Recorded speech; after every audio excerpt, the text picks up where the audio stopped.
وہ کیتھولک عیسائیت کو بھی اپنے ہاتھ میں لے لیا ہے۔ چنانچہ پوپ صاحب نے فرمان جاری کر دیا ہے کہ ہمارے خداوند یسوع مسیح کے قتل کی ذمہ داری ان یہودیوں پر نہیں ہے، بری کر دیے گئے۔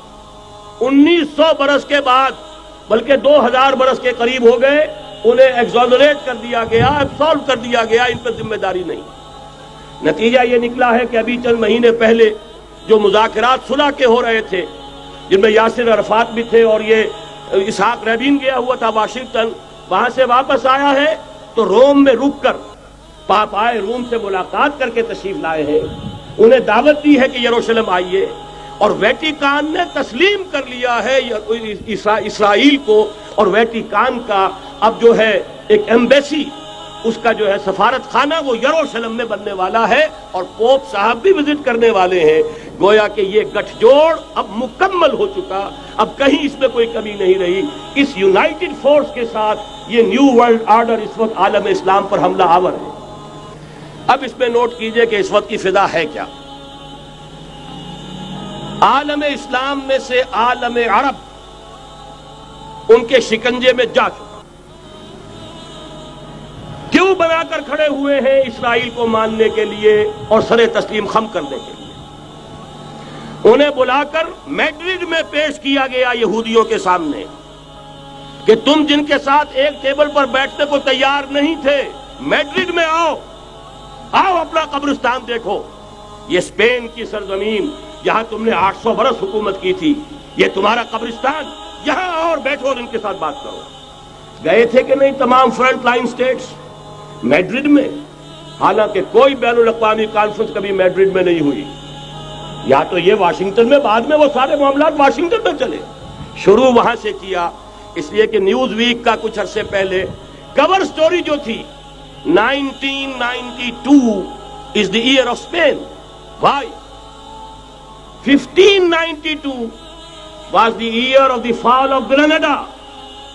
1492 میں 1492 میں غرناطہ کا سقوط ہوا، اور پورے آئیبیرین پیننسولا سے ایک ایک مسلمان بچہ بچہ نکال کر ختم کر دیا گیا، یا زندہ جلا دیے گئے، یا تہہ تیغ کر دیے گئے، یا جہازوں میں بھر بھر کر۔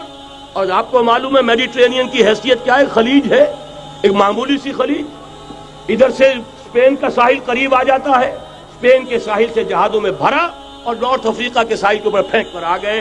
پورے ہسپانیہ میں جہاں 800 برس مسلمان کی حکومت رہی، ایک بچہ بھی مسلمان نام کا موجود رہا۔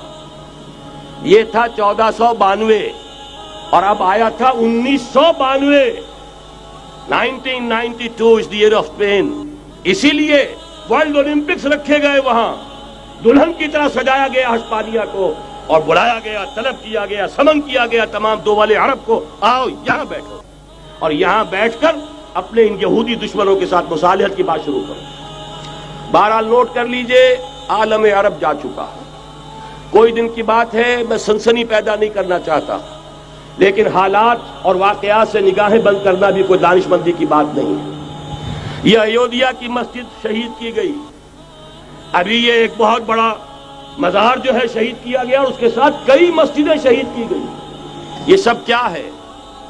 یہ مسلمانوں کی نفس دیکھی جا رہی ہے کہ کوئی غیرت اور حمیت نام کی کوئی شے باقی ہے؟ جیسے علامہ اقبال نے وہ نظم لکھی تھی، عبدالقادر روہیلا بڑا ظالم جفاجو کینہ پرور تھا، لیکن یہ کہ اس نے جو ایک ٹیسٹ لیا تھا کہ وہ جو عورتیں ہیں تیموری خاندان کی، ان میں کوئی رمق رہ گئی ہے؟ معلوم ہوا کہ نہیں، کہ غیرت نام تھا جس کا، گئی تیمور کے گھر سے، ختم، غیرت نکل گئی۔ اسی طرح ایودھیا کی مسجد، اب چرار شریف، اور یہ کوئی دن کی بات ہے کہ اب مسجد اقصیٰ کا نمبر آیا کہ آیا، اس کے لیے پوری تیاریاں ہو چکی ہیں۔ یروشلم کا مشرقی حصہ خالی کرایا جا چکا ہے، اس کے اندر اب پورا تسلط یہودی کر رہے ہیں، یہاں تک کہ اب کے یاسر عرفات صاحب نے بھی کچھ نہ کچھ جو ہے احتجاج کی بات کی ہے، حالانکہ اب تک ہر بات مان کر منقار زیرے پر تھا، لیکن یہ کہ ایک وقت آتا ہے آخر کار اسے بھی کچھ بولنا پڑ گیا ہے۔ لیکن یہودی اب پیچھے قدم ہٹانے والا نہیں ہے۔ ان کا تھرڈ ٹیمپل، تیسری مرتبہ ہیکل سلیمانی تعمیر ہونا ہے، نوٹ کر لیجئے، ان کے لیے وہ وہی کچھ ہے جو ہمارے لیے کعبہ ہے. ان کے لیے ہیکل سلیمانی بالکل وہی حیثیت رکھتا ہے جو ہمارے لیے کعبہ. وہ ہیکل سلیمانی ایک مرتبہ پہلے نبوکدنضر کے ہاتھوں مسمار ہوا، پھر سن 70 عیسوی میں ٹائٹس کے ہاتھوں مسمار ہوا. سن 70 کے بعد آج 1995 میں کتنے برس ہو گئے؟ پورے 1925 برس ہو گئے کہ ان کا کعبہ زمین بوس پڑا ہوا ہے. اب تک تو ان کا بس نہیں تھا، اب تو بس ہے کہ نہیں؟ اب ان کی حکومت ہے کہ نہیں؟ اب شاہ حسن ہو چاہے شاہ حسین، ان کے نوکر اور چاکر ہیں یا نہیں؟ اب انہیں ڈر کس کا ہے؟ لہذا کوئی دن کی بات ہے مسجد اقصی شہید ہوگی اور ٹیمپل کی تعمیر شروع ہوگی. یہ تو بہرحال ایک نقشہ ہے. اگلا نقشہ آپ کو بتانا چاہتا ہوں، ایک دوسری تصویر ہے. یہ تصویر ہے زمینی، ایک تصویر ہے آسمانی. وَمَكَرُوا وَمَكَرَ اللَّهُ وَاللَّهُ خَيْرُ الْمَاكِرِينَ. انہوں نے اپنی سی تدبیریں کی، اللہ نے اپنی تدبیر کی، اور ظاہر بات ہے اللہ کی تدبیر سے بہتر تدبیر کس کی ہوگی؟ چنانچہ یہودیوں کی سازشیں اس وقت بھی ناکام ہوئی تھی یا نہیں؟ ظاہر بات ہے جاء الحق وزهق الباطل ان الباطل کان زہوقا. لہذا یہ آیتیں دونوں اعلان کر رہی ہیں کہ یہودیوں کی سازشیں بالآخر ناکام ہوں گی اور دین حق کا بول بالا ہو کر رہے گا. یہ تو ان آیتوں سے ظاہر ہے. یریدون لیطفئوا نور اللہ بافواہہم واللہ متم نورہ ولو کرہ الکافرون. یریدون ان یطفئوا نور اللہ بافواہہم ویابى اللہ الا یتم نورہ ولو کرہ الکافرون. هو الذی ارسل رسولہ بالہدى ودین الحق لیظہرہ علی الدین کلہ ولو کرہ المشرکون. اللہ نے تو بھیجا ہی ہے اپنے رسول کو اس فیصلے کے ساتھ اور یہ ذمہ داری اور مشن دے کر کہ جو دین حق آپ کو دے کر بھیجا جا رہا ہے اسے غالب کیجئے، نافذ کیجئے، قائم کیجئے. اس مشن کے ساتھ بھیجا جا رہا ہے اور وہ بہرحال آیا جاء الحق وزهق الباطل ان الباطل کان زہوقا. لیکن نوٹ کرنے کی بات یہ ہے، ذرا یہاں تھوڑا سا تحمل کے ساتھ غور کیجئے گا، کہیں میرے خلاف کوئی فتویٰ دینا شروع کر دیں. کیا حضور کا مقصد بعثت اس وقت مکمل ہو گیا تھا؟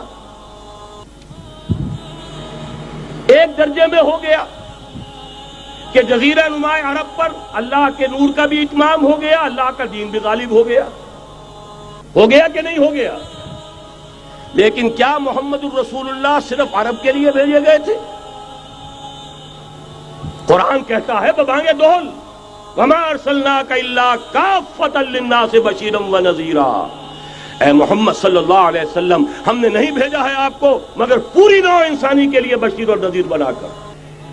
تو جان لیجئے کہ یہ مقصد بعثت محمدی صلی اللہ علیہ وسلم بتمام و کمال اس وقت پورا ہوگا جب کل عالم انسانیت پر، کل روئے ارضی پر اللہ کا دین اسی طرح غالب ہو جائے گا جس طرح کہ محمد رسول اللہ والذین معہ صلی اللہ علیہ وسلم ورضی اللہ تعالی عنہم اجمعین، ان کے ہاتھوں سے، ان کے ایثار سے، ان کی قربانیوں سے، جن کا نقشہ آپ کے سامنے مولانا کھینچ چکے ہیں، ان کے اثار، ان کی قربانیاں، ان کی محنت، ان کی جفاکشی، ان کی سرفروشی، ان کے جان تن من دھن لگا دینے کے نتیجے میں جیسے اس وقت غالب ہوا تھا کل روئے ارضی پر غالب ہوگا، تب کہیں جا کر مقصد بعثت محمدی مکمل ہوگا.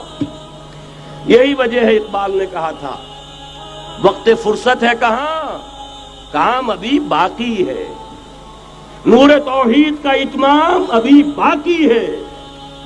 لیکن ساتھ ہی خوشخبری بھی دی تھی، یہ چمن معمور ہوگا نغمہ توحید سے. آئے گا وہ دور، یہ چمن معمور ہوگا نغمہ توحید سے، لازماً آ کر رہے گا. هي الحلقات تحفظني بآيات من القرآن، هي الحلقات تملأني بحب المصطفى العدنان.